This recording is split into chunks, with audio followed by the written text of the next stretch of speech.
So now we've attached all the pots, and actually the envelope is working. If I just press down on my BeatStep Pro here and release, you can hear the envelope's working well. Attack, decay, sustain, then release.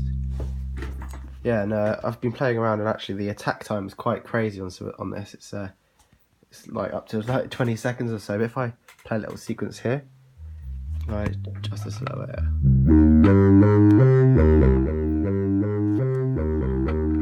It's currently affecting the VCA and the VCF. So that's our decay there and our release. So up our release, up our decay. Have a little bit of attack maybe. And then our sustains over here. So you can see it's working well. So it's time now to put this into Dip Trace and create a board layout and then print it and create it.